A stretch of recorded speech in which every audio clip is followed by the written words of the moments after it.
Good morning. Today we're going to talk about God's faithfulness and His loving providence in our lives. And I want to tell you a quick story. And this is one of my favorite stories. It's a work of fiction, but it really illustrates the point we're trying to get across of God's faithfulness and providence in our lives and in those around us. So there was this man, and he lived on a mountain. And he had such a powerful, strong love for God, and God was his best friend. God used to come down through the gardens and by his cabin in the woods, and just hang out and spend time with him. And they had such a strong relationship, and he loved God so much that he'd be willing to do anything for him.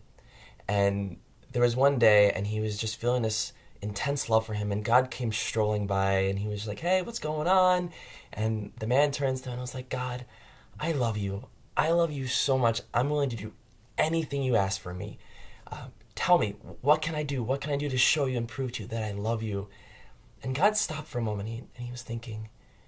And he looks at the man. He had this peculiar look in his eye, almost like one of those looks where it's like, "You're going to regret what I ask you." And he looks at the man, and he's like, "Anything that I ask, you will do for me."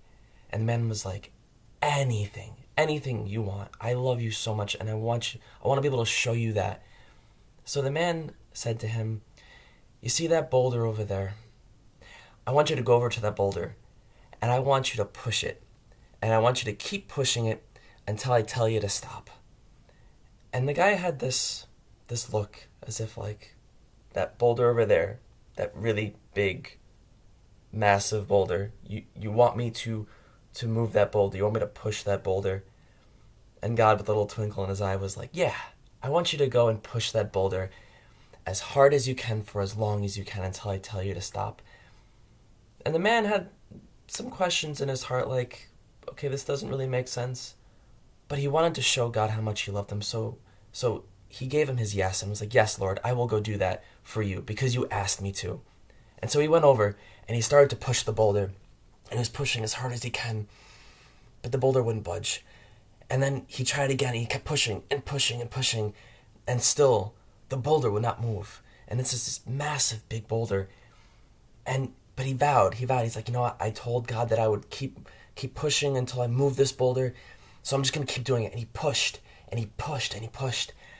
And soon, minutes turned into hours, and hours turned into days, and days turned into weeks and months and years, and the man was just committed to what he said to God, and he kept pushing and pushing.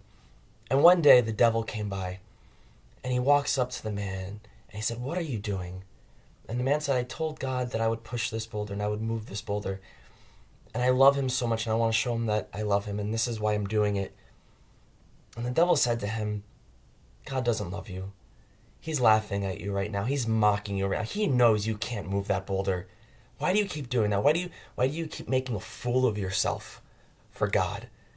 Because you can't move that. God knows you can't move that. He's making you look like an idiot."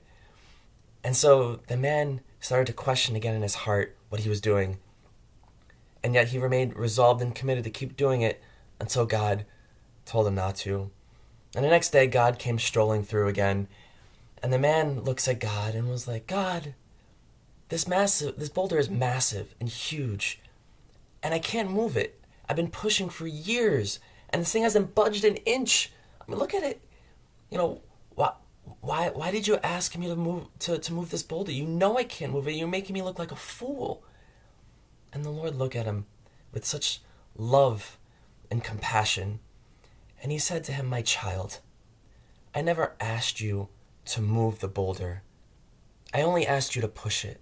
Now look at yourself.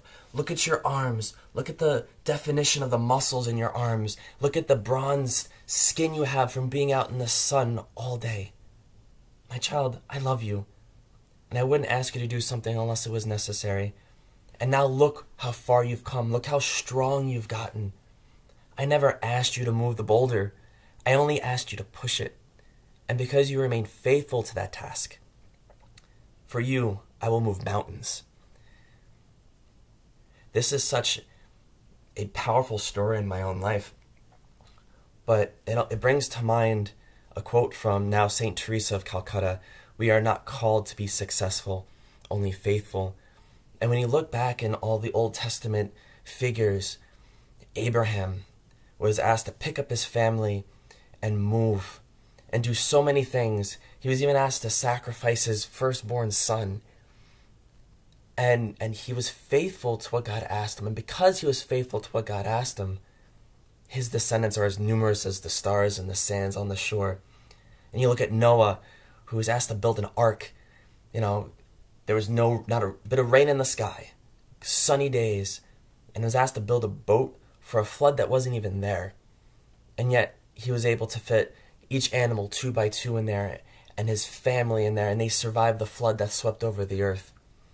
And you look at someone like Moses, who had a speech impediment, who was not a leader at the time, and God used him and his faithfulness to God to rescue the Israelites out of Egypt and then bring them out of bondage into freedom and liberation.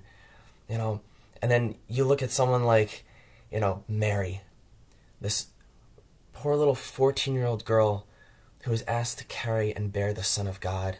And she gave her fiat, her yes. And now we have salvation. God is asking us to be faithful. And we need to be faithful to him.